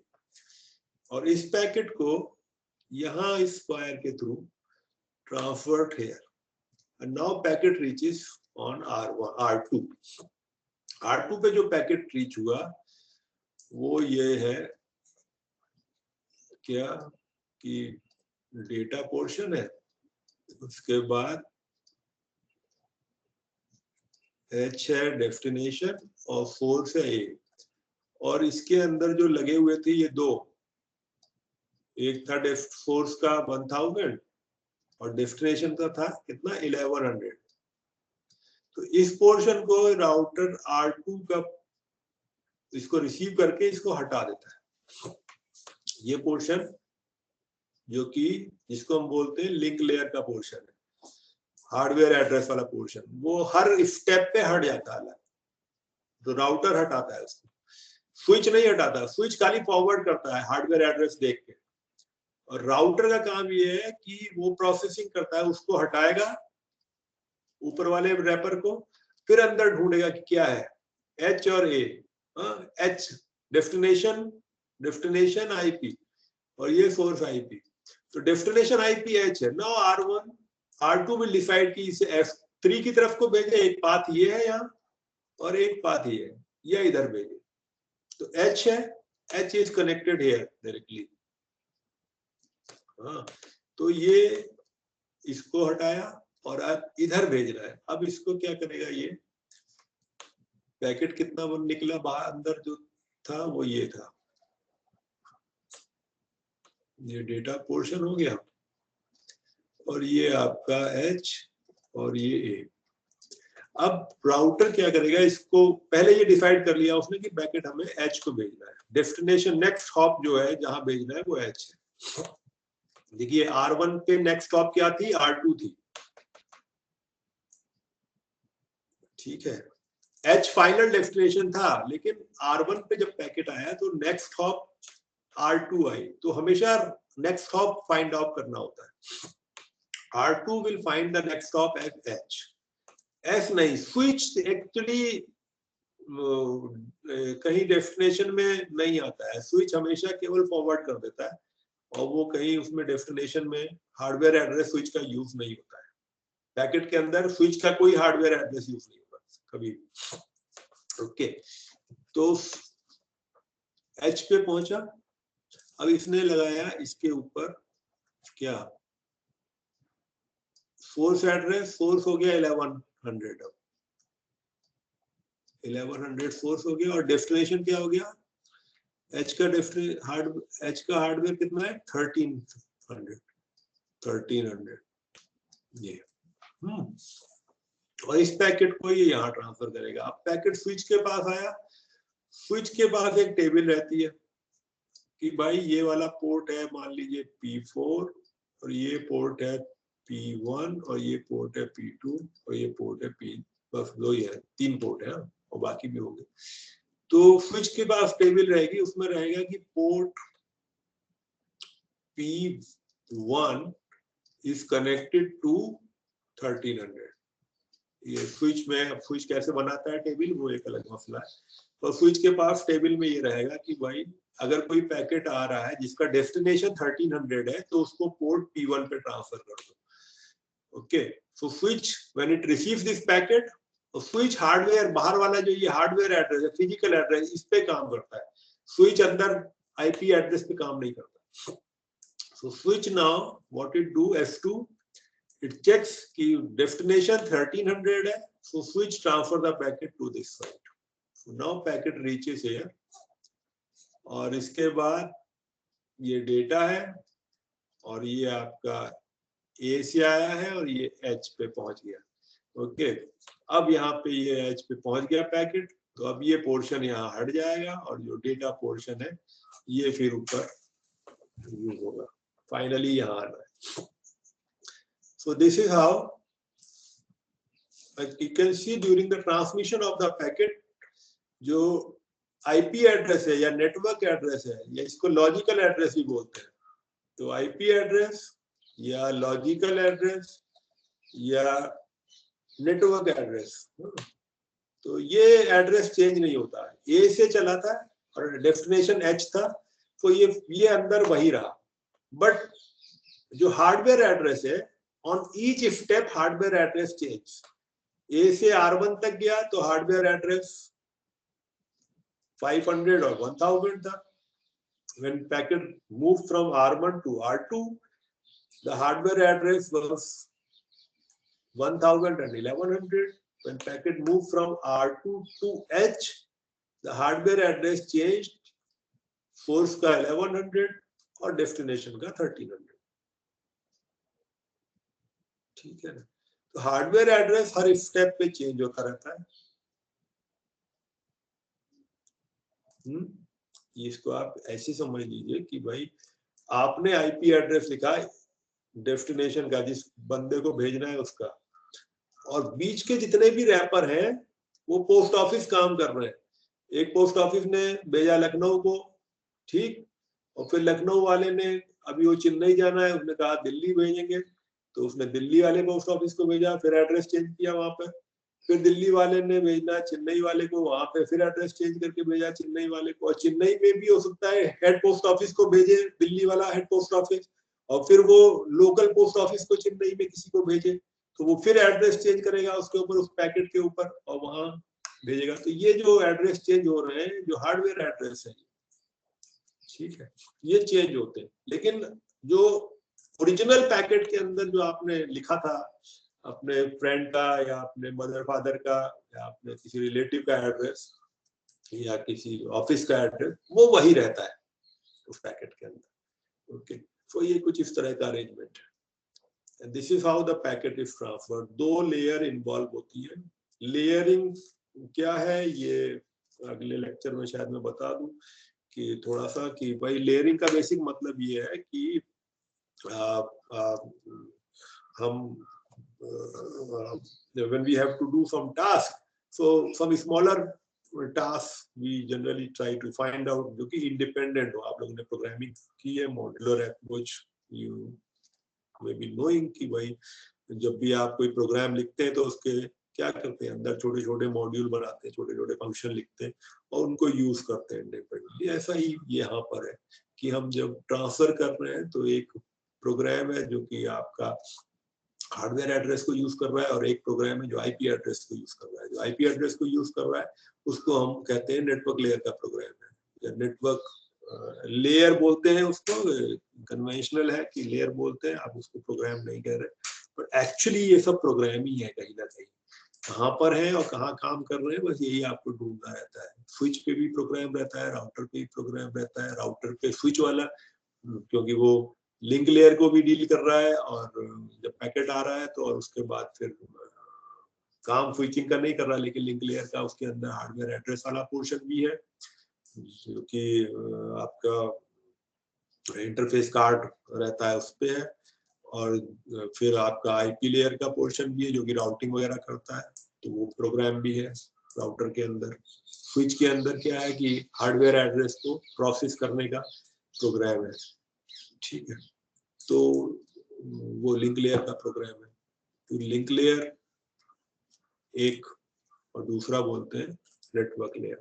तो 2 लेयर और एक फिजिकल लेयर भी बोली जाती है। फिजिकल लेयर जो कि खाली बिट और बाइट से डील करता है, कई बार हम फिजिकल लेयर और लिंक लेयर को कंबाइन करके बोलते हैं, क्योंकि जो इंटरफेस कार्ड है उसमें जनरली एम्बेडेड रहती है लिंक लेयर और फिजिकल लेयर। ओके, तो ये डिफरेंट लेयर है। इसके अलावा दो लेयर और हैं ऊपर, usually transmission transport layer and application layer. Okay, तो एप्लीकेशन लेयर और ट्रांसपोर्ट लेयर जो कि आप लोग जो है जितना यूज करते हैं, आपने जो HTTP यूज कर रहे हैं, वर्ल्ड वाइड वेब, WWW है ना, वो एप्लीकेशन लेयर की प्रोटोकॉल है। प्रोटोकॉल एक और टर्म है जो उसका मतलब है कि जब दो एंटिटी कम्युनिकेट कर रही है तो they follow a particular set of rules. So protocol define दो सेट ऑफ रूल्स जो कि फॉलो करने हैं दोनों को, जिससे कि मैसेज जो भेजा गया है वो दूसरे आदमी को समझ में आ सके। फिर ऑर्डर ऑफ मैसेज क्या रहे, जैसे कि आप एक क्लास है, क्लास में जब आप बोल रहे हैं तो एक आदमी बोल रहा है, दूसरा नहीं बोल रहा है, ये ऑर्डर है कि भाई जिससे कि सब लोग सुन सके। इसी तरह से ऑर्डर ऑफ मैसेज ट्रांसफर है कि एक ने रिक्वेस्ट की तो दूसरे ने रिप्लाई किया, ये ऑर्डर है ट्रांसफर का। और एक प्रोटोकॉल में डिफाइन होता है कि एक्शन, जब भी आपका पैकेट रिसीव हुआ तो क्या एक्शन लेना है, what action should be taken. Transmit करना है पैकेट तो, या मैसेज जब पैकेट रिसीव हुआ तो फिर उसको कैसे कन्वर्ट करें मैसेज में, क्या एक्शन लेना है, कहाँ ट्रांसफर करना है, मशीन के ऊपर जाने के बाद भी कहाँ ट्रांसफर करना है। तो प्रोटोकॉल में ये डिफाइन होता है कि फॉर्मेट क्या रहेगा मैसेज का, ऑर्डर क्या रहेगा जब आप कम्युनिकेट करेंगे, और एक्शन क्या होगा। ये तो तीनों चीजें प्रोटोकॉल में डिफाइन होती हैं। तो protocol is another term which we will be using frequently in the network, in computer network, and in fact you will find that finally it's a study of different type of protocols. Okay, यहाँ पे भी जो मैं बात कर रहा हूँ link layer, IP layer, तो IP is itself a protocol, उसका नाम ही है आईपी, जितनी देर से बोल रहा हूँ उसका नाम ही है इंटरनेट प्रोटोकॉल। जो आईपी है हम लोग बोलते हैं आईपी एड्रेस बोलते हैं, तो वो आईपी नाम ही है उसका, इंटरनेट प्रोटोकॉल। ओके, तो protocol is that term which we will be frequently using. Okay, so this is how the packet is actually transferred, which uses basically two protocols, link layer and network layer, or internet protocol and link layer protocol. These two protocols are involved in transfer of packet. तो दो protocol और बची जो कि आपकी transport layer की होती है और एप्लीकेशन लेयर की। तो एप्लीकेशन लेयर की और ट्रांसपोर्ट लेयर की प्रोटोकॉल उस पर्टिकुलर मशीन पे, रिसीवर पे या सेंडर पे काम करती है। वो बीच की जो ये डिवाइसेस है, स्विच हुआ, राउटर हुआ, वहां पे काम नहीं करते, वो इन्वॉल्व नहीं होती पैकेट को ट्रांसफर करने में, फॉरवर्ड करने में इन्वॉल्व नहीं होती पैकेट को। ओके, पैकेट को फॉरवर्ड करने में या तो लिंक लेयर और फिजिकल लेयर इन्वॉल्व है, या फिर आपकी नेटवर्क लेयर या आईपी लेयर इन्वॉल्व है। ओके, एक बार पैकेट पहुंच गया, सोर्स पे है या तो पैकेट, या डेस्टिनेशन पे पहुंच गया, हाँ, तब आपकी ट्रांसपोर्ट लेयर और एप्लीकेशन लेयर की प्रोटोकॉल इन्वॉल्व होती है, यूज होती है। ओके, तो ये प्रोटोकॉल के बारे में थोड़ा और डिटेल में अलग अलग लेयर्स का अगले वाले लेक्चर में हम लोग फिर से देखेंगे एक बार। ओके, तो कुछ और दो एक टर्म है उनको भी कल देख लेंगे अगले लेक्चर में। थोड़ा सर्किट स्विचिंग, पैकेट स्विचिंग मैंने आपको बता ही दिया। प्रोटोकॉल से जुड़ा हुआ एक टर्म और भी है, तो आपने देखा कि अगले वाले तो ये खैर ये यही रहने दो, क्योंकि अगर किसी को कुछ पूछना है तो आसानी से हो जाए। एक तो ये हुआ प्रोटोकॉल, है ना। दूसरा एक टर्म जुड़ा हुआ है जिसको हम बोलते हैं RFC। इसका नाम है request for comment. RFC is a detailed specification of the protocol. जैसे IP है, तो इंटरनेट प्रोटोकॉल बोलते हैं इसको, आईपी।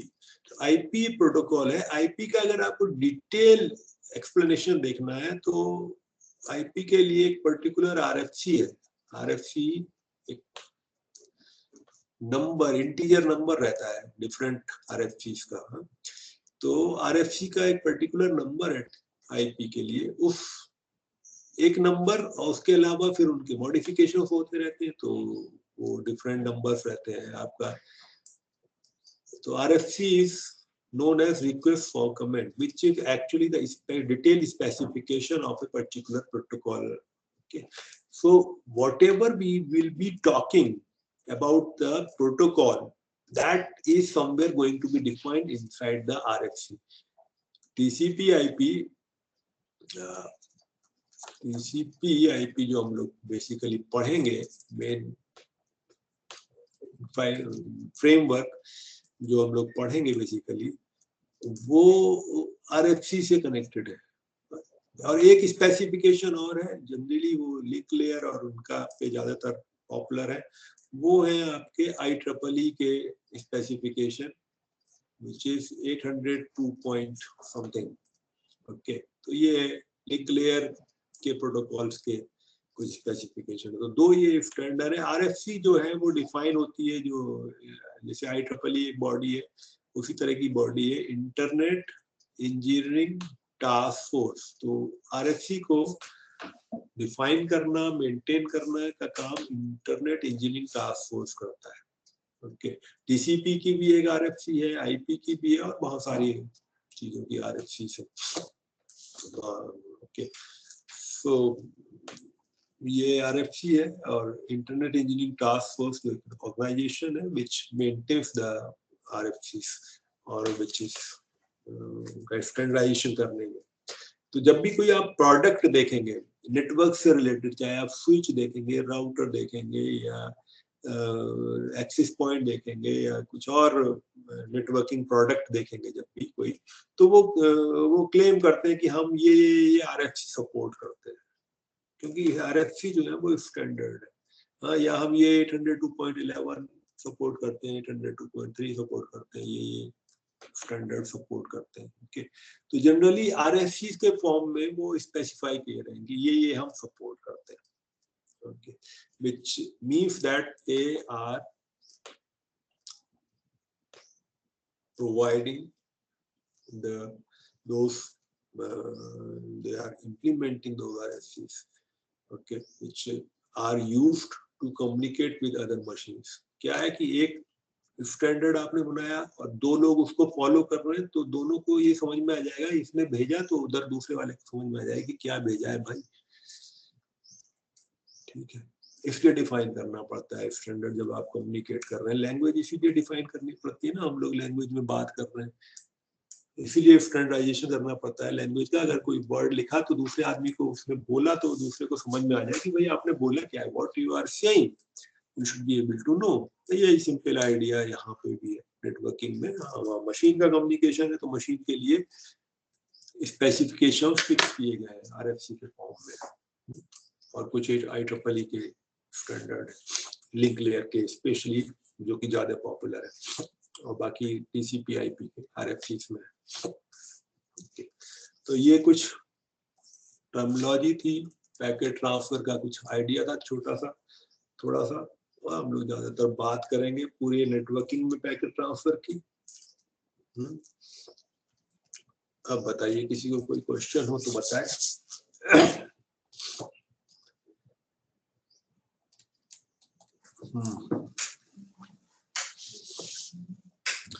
अगर किसी का कोई क्वेश्चन हो तो बताए भाई। Hello sir. हाँ बताओ बेटा। सर जस्ट फॉर ऐसे ही पूछ रहा हूँ सर, जैसे सर बहुत सारे मैन्युफैक्चर्ड लाइक राउटर में बनाते हैं और लैपटॉप भी बनाते हैं, तो आई मीन उनमें यूनिक IP एड्रेस को कैसे मेंटेन करते हैं वो? बेटा यूनिक IP एड्रेस ना लैपटॉप बनाने वाला या राउटर बनाने वाला नहीं मेंटेन करता है, वो यूनिक हार्डवेयर एड्रेस उसमें डालते हैं। हार्डवेयर एड्रेस क्या होता है कि वो जो आपने EEPROM पढ़ी होगी ना, जो ROM होती है उसका एक अगर आप उसको प्रोग्राम कर सकते हैं और इरेज भी कर सकते हैं, इरेजेबल प्रोग्रामेबल फ्रॉम जो रहती है, तो इप्रोम जो आपका इंटरफेस कार्ड है वहां पे रहती है, उसमें उसको एम्बेड कर देते हैं हार्डवेयर एड्रेस को। तो हार्डवेयर एड्रेस यूनिक रहता है ओवर द मशीन।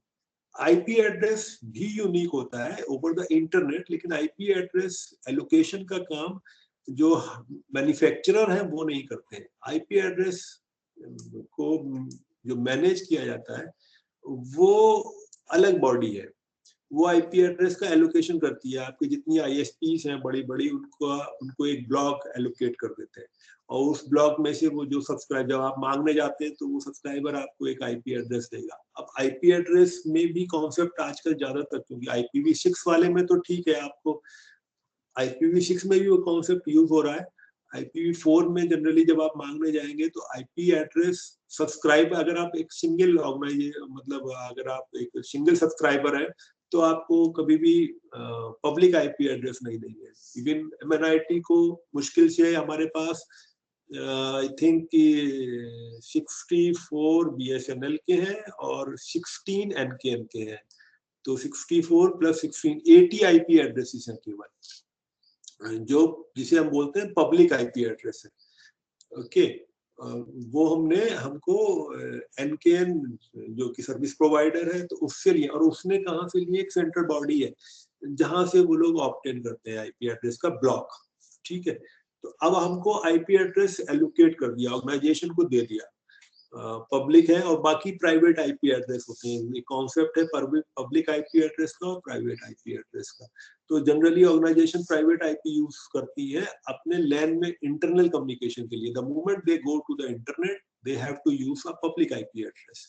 ठीक, और पब्लिक आईपी एड्रेस आपको प्रोवाइड कर दिया, फिर आप अपनी किसी भी मशीन पे उस पब्लिक आईपी एड्रेस को डाल सकते हैं, उसको आप डायनेमिकली चेंज कर सकते हैं। आप अपनी मशीन पे देख रहे हैं ना, हमने कहा कि भाई अच्छा इस पर्टिकुलर हॉस्टल में इस रेंज का आईपी एड्रेस आप यूज कर सकते हैं। इस रूम में हमने किया वो आपके लिए सर्विस प्रोवाइडर कौन हो गया, MNIT हो गया, कि MNIT के हॉस्टल में यूज हो रहा है एड्रेस। अब MNIT में जो भी एडमिनिस्ट्रेटर है उसने फिक्स किया कि भाई इस हॉस्टल में ये रेंज यूज होगी, उस रेंज में फिर रूम वाइज डिसाइड कर दिया कि आप ये वाले एड्रेस यूज कर सकते हैं।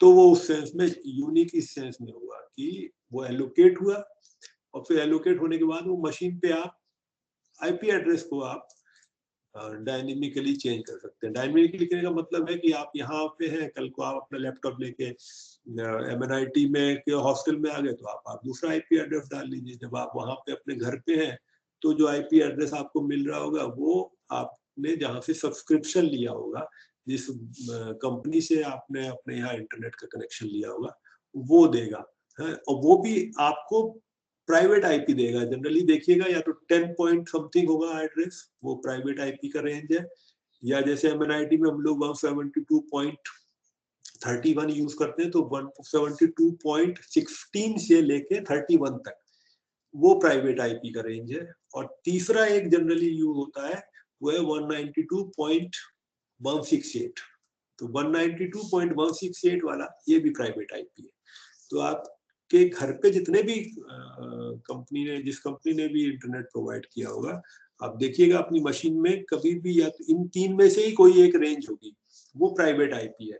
फिर क्या करता है, आपका पैकेट जब उस कंपनी के मशीन पे जाता है, अब उसे इंटरनेट पे जब भेजना होता है तो वो कन्वर्ट कर देता है। जो हम लोग यहाँ पे प्रॉक्सी यूज करते हैं, वहां पे वो एक मशीन यूज कर, एक दूसरा जनरली दो चीजें यूज होती है। एक को बोलते हैं हम नेटवर्क एड्रेस ट्रांसलेटर, जो कि प्राइवेट आईपी को पब्लिक आईपी में कन्वर्ट कर देता है जब पैकेट इंटरनेट पे जाता है, या प्रॉक्सी भी यही काम करता है, वो प्राइवेट आईपी को पब्लिक आईपी में कन्वर्ट कर देता है जब भी पैकेट को हम इंटरनेट पे भेजते हैं।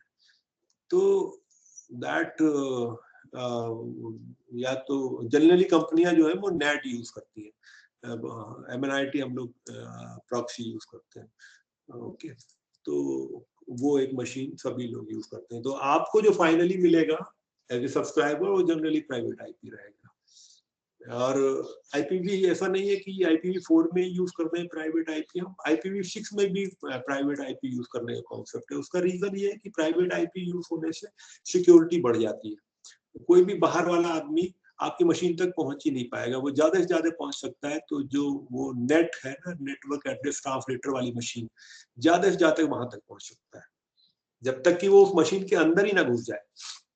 अगर वो उस मशीन के अंदर ही, ये हो सकता है कि कोई आदमी आपका IP बता दे, वो एक अलग बात है, क्योंकि जो मशीन होती है ना नेटवर्क एड्रेस ट्रांसलेटर वाली, या जो प्रॉक्सी होता है, वो क्वेरी का जवाब दे सकता है। अगर आपने कॉन्फ़िगर नहीं किया है, उसको मना नहीं किया है, तो वो अगर उससे कोई क्वेरी करेगा कि भाई आपके पास ये पैकेट किस IP पे जा रहा है, तो वो उसका जवाब दे के भेज देगा कि इस पे जा रहा है। तो वो आपका IP बता सकता है, प्राइवेट वाला भी, बाहर वाला कोई, कि आप ये वाला IP यूज कर रहे हैं। इसका ये मतलब नहीं है कि वो आपकी मशीन तक पहुंच गया है, वो actually has reach to that machine which is either network address translator or a proxy.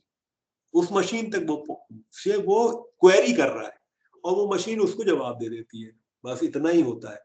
आपकी मशीन तक वो केवल तभी पहुंच पाएगा when he is able to move into that network address translator or the proxy machine. If it reach to that machine, then it can come to your machine, क्योंकि private IP का packet जो है वो internet पे transfer नहीं होता। ठीक है, तो IP एड्रेस मशीन को यूनिकली तो प्रोवाइड होता है, हाँ, पब्लिक IP एड्रेस यूनिकली तो प्रोवाइड होता है, लेकिन वो ऑर्गेनाइजेशंस के थ्रू है, ISPs के थ्रू है। ठीक, और जो हार्डवेयर एड्रेस है वो लैपटॉप में आपके या मशीन में वो इंटरफेस कार्ड में बर्न कर दिया जाता है। बर्न मुझे नहीं यूज करना चाहिए टर्म, क्योंकि बर्न का मतलब है कि वो परमानेंटली हो जाए, परमानेंटली नहीं होता। रोम अगर है खाली तो परमानेंटली होता है, लेकिन वो ईप्रोम होती है, उसको आप चेंज कर सकते हैं प्रोग्राम, लेकिन उसका स्पेशल प्रोसीजर है। जनरली आप जैसे IP एड्रेस चेंज कर सकते हैं, ऐसे हार्डवेयर एड्रेस चेंज नहीं कर सकते। उसको चेंज करने के लिए एक स्पेशल प्रोसीजर है, उसी से होता है, वो बनना नहीं होता। तो यूनिक IP एड्रेस वो ISPs के थ्रू होता है और उसको आप चेंज कर सकते हैं आसानी से। हार्डवेयर एड्रेस वो मशीन जब मैन्युफैक्चर होती है, उसमें जो इंटरफेस कार्ड लगाया उसमें एम्बेड कर देते हैं, वो उसमें यूनिक रहता है। ये है। और IP, जब भी मशीन को आप IP एड्रेस प्रोवाइड करते हैं तो वो एक्चुअली हार्डवेयर एड्रेस पे मैप हो जाता है। जब भी आपको अगर देखना है कि आपकी मशीन के ऊपर क्या हार्डवेयर एड्रेस है और क्या IP एड्रेस है, तो अगर आप लिनक्स पे है तो इफ कॉन्फिग कमांड लिखिए, आपको बता देगा कि ये हार्डवेयर एड्रेस है, ये IP है। तो IP एड्रेस जो है उस इंटरफेस कार्ड के हार्डवेयर एड्रेस पे मैप हो जाता है, राइट। विंडोज में इफ कॉन्फिग लिनक्स में रहती है, विंडोज में IP config. Go on terminal पे जाके IP कॉन्फिग लिखिए तो आपको आई थिंक हार्डवेयर एड्रेस भी बता देगा। तो इसका मतलब है कि ये IP एड्रेस इस पे मैप है उस मशीन के अंदर एक टेबल के थ्रू। ठीक है।